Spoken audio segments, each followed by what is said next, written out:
अस्सलामुअलैकुम। मैं Nadeem Iqbal level academy से आपके साथ बहुत एक अहम पेपर आपके साथ शेयर कर रहा हूँ। ये मैथ 60 वेक्टर स्पेस वाला ये है पेपर। आपका मैथ 622 है। फाइनल टर्म पेपर 2020 के अंदर ये हमें आया था। मैंने इस एक पेपर को मुझे ये मिला था अलहदा स्क्रीनशॉट की शक्ल में। इसके स्क्रीनशॉट लिए हुए थे, लेकिन वो इतने ज़्यादा क्लियर नहीं थे, वाज़ह नहीं था। तो मैं सारे पेपर को अच्छी तरह से पढ़ के ये मैंने एक पेपर कंपोज़ किया। हमारी बिल्कुल तैयारी नहीं थी, तो हम हमारे ग्रुप में 4-5 स्टूडेंट थे, तो हमने ये पेपर ही लास्ट पे जाके पढ़ा था और वैसे ऐसे दुआएं करके चल गया था। ये तकरीबन 80% पेपर के ऑब्जेक्टिव, 30 इसके ऑब्जेक्टिव थे, तकरीबन इसके 25 ऑब्जेक्टिव इसी में से आ गए थे। और इसके 4-5 लॉन्ग थे, उनमें से 3 लॉन्ग क्वेश्चन भी इसके आए अंदर। तो इतना करके मेरे इसके तकरीबन 80+ नंबर इसके कोर्स के से जो वो ईज़िली बन गए थे। तो मैंने ज़रूरी समझा कि आपके साथ भी शेयर करूँ कि स्टूडेंट की अक्सर टाइम वगैरह नहीं मिलता, कम तैयारी होती है।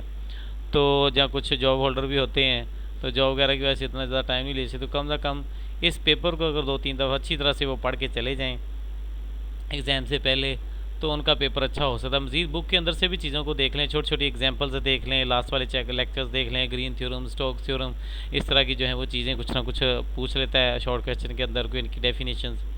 तो ये बड़ी अहम है इसकी, तो इनको आपने देख लेना। ये पेपर आपके साथ मैं शेयर कर रहा हूँ। तो इसके तकरीबन 30 ऑब्जेक्टिव हैं और ये 40 नंबर का पेपर था। ये फाइनल टर्म का पेपर है जो आपके साथ मैं शेयर कर रहा हूँ।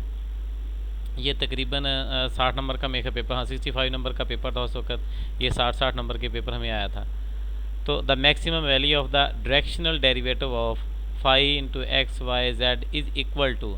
तो डायरेक्शन जो डेरिवेटिव होता है वो मैग्नीट्यूड ऑफ डेल फाई के इक्वल होता है। तो ये मैंने हाईलाइट किए हुए आंसर, इसको अच्छी तरह से वेरीफाई किया हुआ है, चेक करके किए हुए हैं। तो ये आप अपने तौर पे भी मज़ीद इनको वेरीफाई कर सकते हैं, लेकिन मैंने अपने तौर पे ये सारे 100% वेरीफाई किए हुए हैं। तो जल्दी से मेरे चैनल पर जो नए इस तरह के मेरे पास और भी सब्जेक्ट्स के पेपर हैं, मैं एक एक इनके फाइनल टर्म के ज़रूर पेपर जो अहम पेपर होगा उसकी वीडियो बना के, प्रोग्रामिंग की भी, स्टैट के भी खास खास पॉइंट बनाऊंगा, इसकी वीडियो मैं बनाऊंगा। तो अब जल्दी से, अगर चैनल को आपने सब्सक्राइब किया हुआ होगा, बेल आइकन प्रेस की होगी, तो आपके जल्दी से देखें। आपके तामन से आप दोस्त जो हैं, आपने काफ़ी सारा तामन किया, मज़ीद आपके तामन की थोड़ी सी और ज़रूरत है। मेरे थोड़े से सब्सक्राइबर रह गए हैं ताकि 1000 हो जाएँ। और काइंडली आप वीडियो जो है वो कंप्लीट एंड तक वॉच किया करें, शुरू से लेके कम से कम एक वीडियो एक दफ़ा तो लाजमी कंप्लीट जो है वो देख लिया करें, ताकि हमें भी कुछ बेनिफिट हो जाए। क्योंकि अभी तक हमें कोई बेनिफिट नहीं हो रहा। अभी सिर्फ मेरे जब को 30-35 सब्सक्राइबर रहते हैं 1000 होने में, और 1500-1600 घंटे वॉच आवर टाइम हुआ है। तो इस वजह से काइंडली आपसे रिक्वेस्ट है, कम से कम तमाम जितने भी मेरे व्हाट्सएप ग्रुप के मेंबर हैं, ठीक है, जो मेरे यहाँ पे जो हैं सब्सक्राइबर हैं, उन तमाम से ये रिक्वेस्ट है कि वीडियो को मुकम्मल देखा करें और काइंडली सब्सक्राइब ज़रूर कर दिया करें। एक सब्सक्राइब से चलो हमें भी कुछ बेनिफिट हो जाएगा, हम भी अच्छी तरह से आपके जो है ये काम कर सकेंगे, पेपर वगैरह बना सकेंगे, फाइनल मटेरियल जो है। तो आप हमें सपोर्ट करते जाएं, मुझे सपोर्ट करते जाएं, मैं आपके लिए जो है ये काम करता जाऊंगा। तो चलें जी, सब्सक्राइब कर लिया तो चलें नेक्स्ट आगे क्वेश्चन की तरफ चलते हैं। वे 14 फॉलोइंग प्रॉपर्टीज़ नॉट ट्रू, कौन सी प्रॉपर्टी जो है वो ट्रू नहीं है। तो ये मैंने ऊपर इसको मेंशन कर दिया है। सी ऑप्शन इसके अंदर ट्रू था। डेल डबल आ जाएगा यहाँ पे, del dot del phi, del square जो है फाई के बराबर होता है, कोई डेल का स्केयर हो जाता है। तो ये वाला ऑप्शन इसका ठीक था, मैंने यहाँ पे इसको हाईलाइट किया हुआ है। कोई क्विज नंबर 3 देखते थे। डेल क्रॉस फाई जो होता है, जब इसका क्रॉस लिया जाता है फाई के साथ, तो कौन सा आता है डेल, क्योंकि जब भी क्रॉस हम लेते हैं आई क्रॉस आई, जे क्रॉस जे, के क्रॉस के, तो वो तो ज़ीरो होता है। तो यहाँ पे इस वजह से इसका जो क्रॉस है वो ज़ीरो होगा। ये वाला आंसर था। क्वेश्चन 4 को देख, the Stokes theorem can also be use to find which of the following. Stokes को किस लिए यूज़ किया जाता है? The curl of the function find करने के लिए हम स्टोक्स थ्योरम को भी यूज़ करते हैं। ये वाला इसका ऑप्शन डी ऑप्शन इसका ठीक था। उसके बाद हम नेक्स्ट आगे वाले क्वेश्चन देखते हैं। The function in green theorem will be. Green theorem के अंदर जो फंक्शन, ग्रीन थ्योरम भी बड़ा इंपॉर्टेंट थ्योरम होता है, इसको भी अच्छी तरह से आपने देख लेना है। छोटी छोटी एग्जांपल्स वगैरह, मोस्टली जितने भी मैथ के पेपर्स होते हैं इनके ज़्यादातर जो है ना, जो भी अगर एक आध भी आपको पेपर मिल जाए तो पास पेपर वगैरह इनको अच्छी तरह से क्वेश्चन वगैरह जो देख लें। ये मोस्टली इनके कम ऑब्जेक्टिव होते हैं, कम क्वेश्चन होते हैं। बाकी ये जितने भी CS के कोर्सेज हैं उनके बहुत सारे ऑब्जेक्टिव्स हैं अवेलेबल हैं, वो डिफरेंट, उनके कम 50% 60% चांस होते हैं। लेकिन जो मैथ वाला पेपर है ये तकरीबन 80 से अबव परसेंटेज के आने के चांस होते हैं। तो जो भी लास्ट टाइम आपको क्विज़ आए हुए हैं मिड के बाद वाले वो भी अच्छी तरह से देख लें, और ये पेपर्स भी अच्छी तरह से पढ़ लें, और इसके जो लॉन्ग क्वेश्चन है यो अच्छी तरह चारों पाँचों अच्छी तरह से कर लेंगे। मैंने सॉल्व तो नहीं किए हुए, टाइम नहीं था, तो आप हैंडआउट से ये सारे के सारे एज इट एग्जाम्पल्स हैं वहाँ से आपको मिल जाएंगे, आप वहाँ से इसके हैंडआउट से देख सकते हैं। तो चलो जी ये क्वेश्चन देखते हैं आगे। Question number 5, the function in gear theorem will be, जो ग्रीन थ्योरम होता है कंटिन्यूस और पार्शियल डेरिवेटिव जो है वो उसके लिए इस्तेमाल किया जाता है, पार्शियल डेरिवेटिव के लिए। क्वेश्चन नंबर 6 देखते हैं, if a time dependent vector function, ठीक है, a vector is represented by a F के साथ हम इसको फंक्शन के साथ कर देंगे, and a R is fixed in fixed and rotating coordinate system, then the true, इसके अंदर अगर डी हम ले लें, डी ए ओवर डेरिवेटिव जो है D over D T into D over D T जो इक्वल प्लस डब्ल्यू, और क्रॉस इसका आ जाएगा इसके साथ ए के साथ, ए एफ के साथ, ए आर के साथ।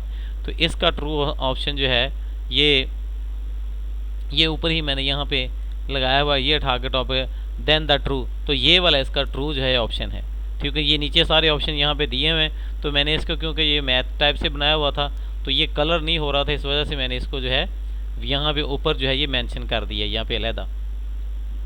उसके बाद क्वेश्चन नंबर 7 को देखते हैं, the axes relative to which product of inertia are zero are called, जिसका प्रोडक्ट इनिशिया होता है वो प्रिंसिपल एक्सेस कहलाता है। तो ये इसका पहले वाला ऑप्शन जो था ये वाला ठीक था।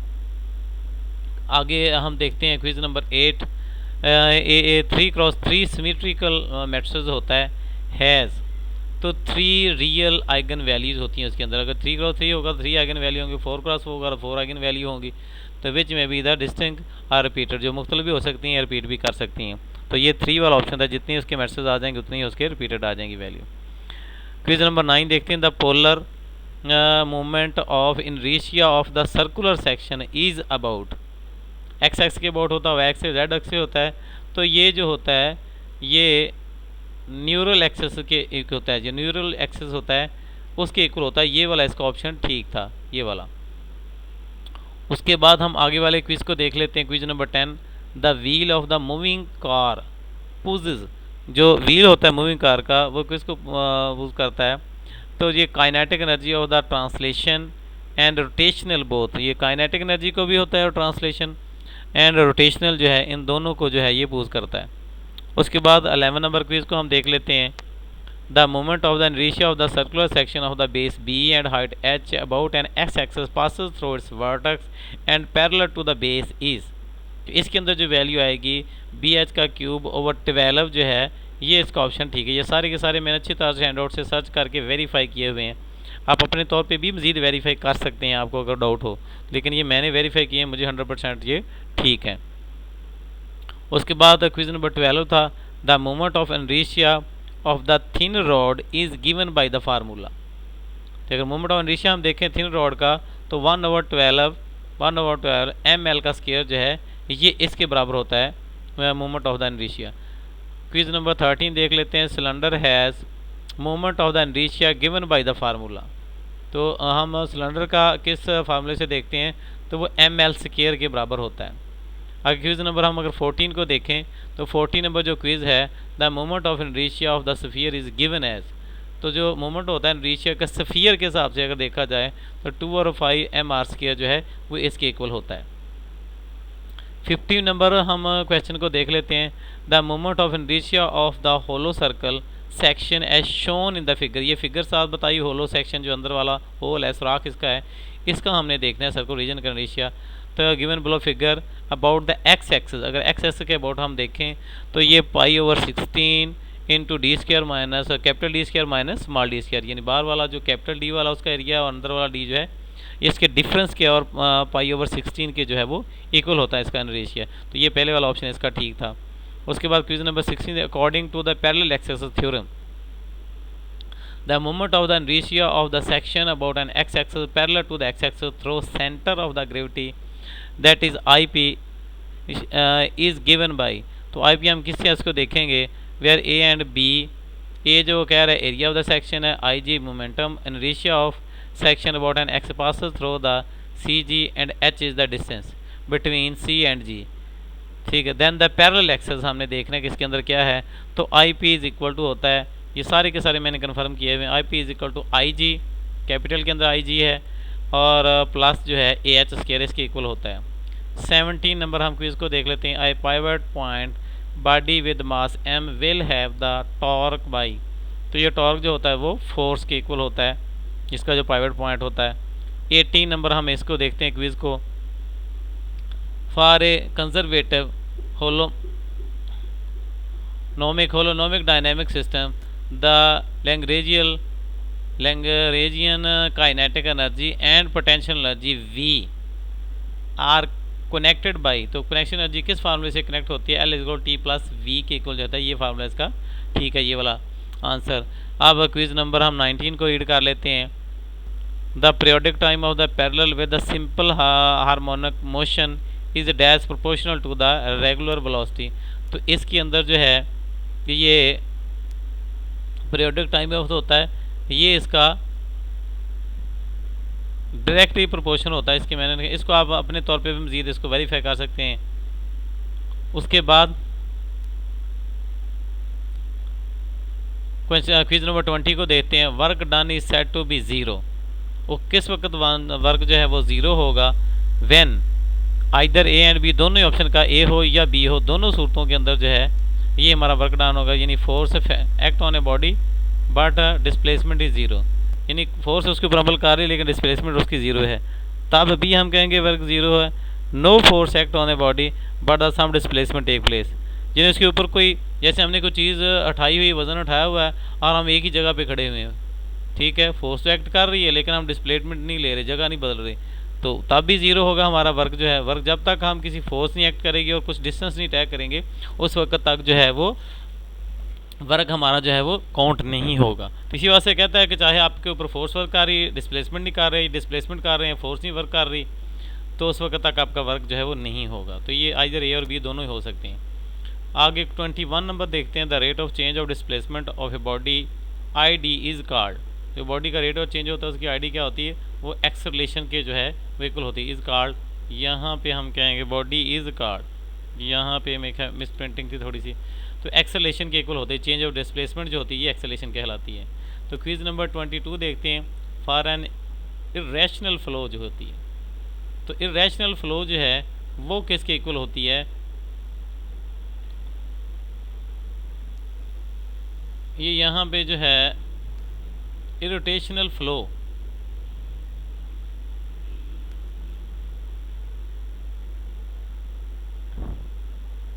ये इसका 3 ऑप्शन यहाँ पे दिए हुए हैं।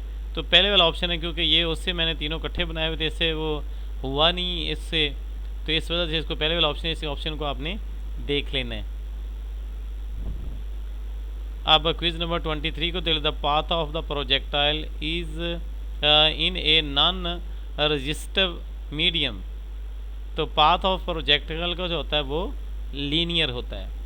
उसके बाद क्विज नंबर हम 24 को देख लेते हैं। In a conservative field the total energy of the particle जो होती है डैश थ्रू द मोशन, तो ये वेरीज रिपीटली होती है, ये does not remain constant none of the given.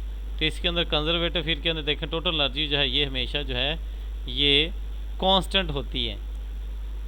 Energy एक शक्ल से दूसरी नकल में जाती है लेकिन ये कांस्टेंट होती है, ये वाला इसका ऑप्शन आएगा।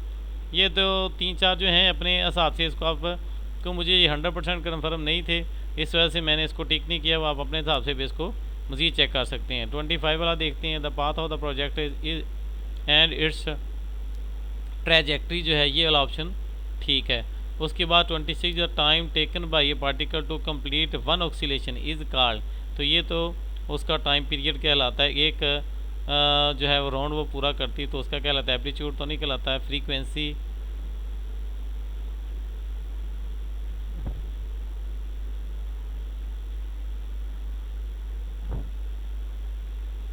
उसके बाद आगे वाला क्वेश्चन को हम देख लेते हैं। Until a force act on a body its velocity is, जब तक कोई भी उसके ऊपर फोर्स एक्ट नहीं करती तो उस वक्त उसकी वेलोसिटी क्या होती है, वो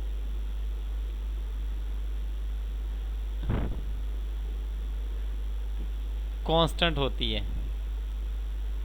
जब तक कोई उसके ऊपर फोर्स नहीं करती उस वक्त उसकी वेलोसिटी जो होती है किसी भी चीज़ की वो कांस्टेंट रहती है। फोर्स अगर करेगी उसके ऊपर तो उसके ऊपर जो है वो चेंज हो जाएगी। तो क्वेश्चन नंबर 28 कहते हैं if the there is no net force acting on a body then its acceleration is zero. तो अगर कोई भी उसके ऊपर नेट फोर्स नहीं करी तो उससे एक्सेलरेशन उसकी ज़ीरो होगी। उसके बाद total amount of mass and energy together in a system, mass और जो एनर्जी होती हैं ये दोनों, total mass amount of mass and energy together is a, mass भी और जो एनर्जी होती हैं ये